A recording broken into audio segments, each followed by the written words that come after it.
नमस्कार, हमारे साथ इस वक्त बेहद ख़ास शख्सियत मौजूद हैं, पहचान के मोहताज नहीं हैं। आप सब जानते होंगे सतपाल महाराज जी, उत्तराखंड के पर्यटन मंत्री। बहुत बहुत स्वागत है सर आपका।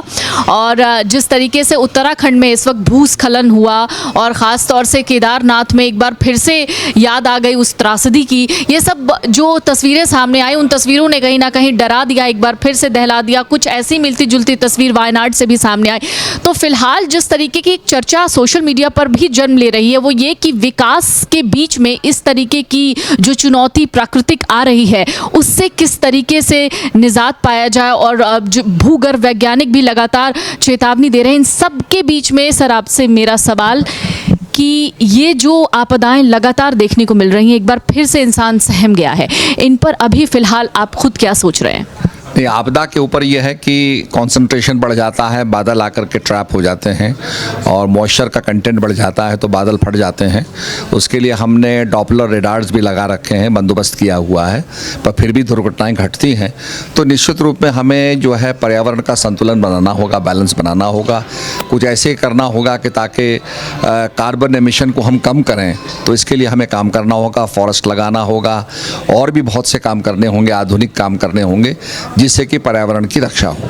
सर एक जिक्र हो रहा है कि सड़कें बन रही हैं लेकिन इस बीच पहाड़ों को खोदा जा रहा है, उस पर भी आप ज़रूर कुछ कहना चाहेंगे कि ये इस वक्त सोशल मीडिया पर बहुत ज़्यादा सर्कुलेट हो रहा है। ऐसा है कि सड़कें कनेक्टिविटी बहुत ज़रूरी है, क्योंकि हमारे ऐसे भी गांव हैं जहां से बीमार व्यक्ति को चारपाई पर रख करके जो है वहां से निकाला जाता है। तो अभी भी गाँव हमारे बड़े अनकनेक्टेड हैं, तो ये भी ज़रूरी है। और खोद के ही सड़कें बनेंगी, सड़कें हवा में बन नहीं सकती हैं। पर यह संतुलन बना के रखना है। और निश्चित रूप में जिस प्रकार से पेड़ कट भी रहे हैं तो हमें पेड़ लगाने भी हैं। और इसके लिए हम लोग अपनी पंचायतों को प्रोत्साहित कर रहे हैं कि पंचायतें जो है पेड़ों को लगाएं और बांस को लगाएं जिससे कि रिजुविनेशन ऑफ वाटर हो। तो इसलिए इसके लिए काम करना होगा बहुत ज़्यादा। सर एक सवाल, केदारनाथ सोना विवाद वो बहुत ज़्यादा इन दिनों चर्चा में रहा। अभी फ़िलहाल थोड़ा शांत है ये मुद्दा, लेकिन जब ये चर्चा में आया तो बहुत सी बातों का जिक्र हुआ, आपका भी बयान सामने आया था उस पर। ये ऐसा क्यों, इस तरीके के बयानात क्यों सामने आए? ऐसा है कि पॉलिटिकल बात उठा दी जाती है और हर बात का पॉलिटिकल एक एंगल दिया जाता है और लोग चाहते हैं कि मीडिया में आके हम बात कहते रहें। पर मैं आपसे ये कहना चाहूँगा कि लगभग 23 किलो सोना दिया गया और 23 किलो दानदाता ने दिया, जो 23 किलो 700 ग्राम और 800 मिलीग्राम सोना दिया गया। जब दिया ही 23 किलो गया तो 228 किलो चोरी कैसे हो गया? और जो दानदाता है उसने कोई कंप्लेन नहीं की, कोई FIR लॉन्च नहीं है। तो मैं ये कहना चाहूँगा कि ये सब इसका अकाउंटिंग हमारे पास है। और मैं जो इसकी जांच हुई थी, गढ़वाल कमिश्नर ने इसकी जांच की थी, तो उस जांच को भी मैं जनता के आगे रखने जा रहा हूँ। और मैं यही कहूँगा कि हम सबकी श्रद्धा भगवान केदारनाथ के प्रति है, इन मामलों को पॉलिटिकल एंगल ना दिया जाए। और मैं समझता हूँ कि सबकी श्रद्धा है। और वैसे भी केदारनाथ तो बड़े हमारे शक्तिशाली देवता हैं, उनका तो कोई भी उनकी चोरी नहीं कर सकता है। बड़े छोटे छोटे एक सवाल मेरे आपसे होंगे।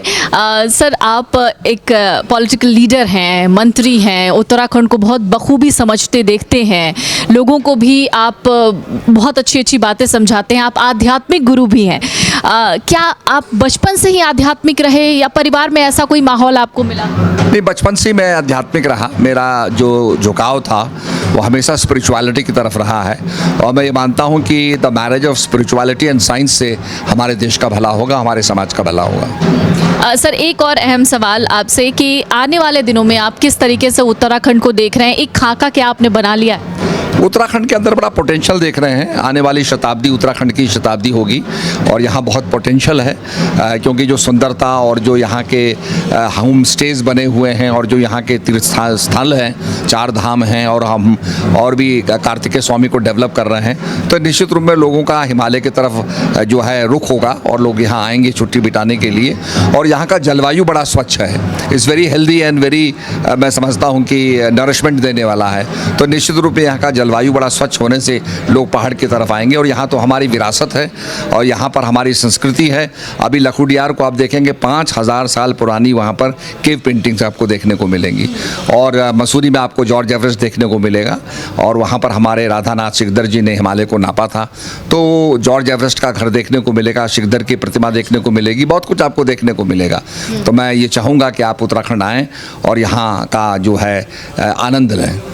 उत्तराखंड के अलावा आपको ऐसे और कौन सी दूसरी जगह पसंद है? उत्तराखंड तो आपके लिए प्रायोरिटी पे है, लेकिन दूसरी कौन सी जगह सबसे मन पसंदीदा जगह है? उत्तराखंड के बाद सिक्किम आ गया, हो गया आपके नॉर्थ ईस्ट बहुत सुंदर है। आपने देखा होगा कि रुक्मणी जो थी भगवान राम की अंगपत्नी, वो अरुणाचल की थी और हिडम्बा जो थी वो नागालैंड की थी और भीम की पत्नी थी। उसके बाद जो अर्जुन की पत्नी थी वो उलूपी, वो मणिपुर की थी। तो कहने का मतलब कि हमारा तो नॉर्थ ईस्ट के साथ संबंध रहा है, उत्तराखंड का संबंध रहा है। तो निश्चित रूप में बहुत से स्थान सुंदर हैं, पर सिक्किम भी बहुत सुंदर है और मैं समझता हूँ कि विदेशों में भी बहुत सुंदर जगह हैं। एक आखिरी सवाल आपसे, बहुत निजी, बचपन में आपके माता पिता आपको किस पुकारू नाम से बुलाते थे? मेरे को ऐसा तो कोई नाम नहीं था, मेरे को सतपाल के नाम से ही पुकारते थे।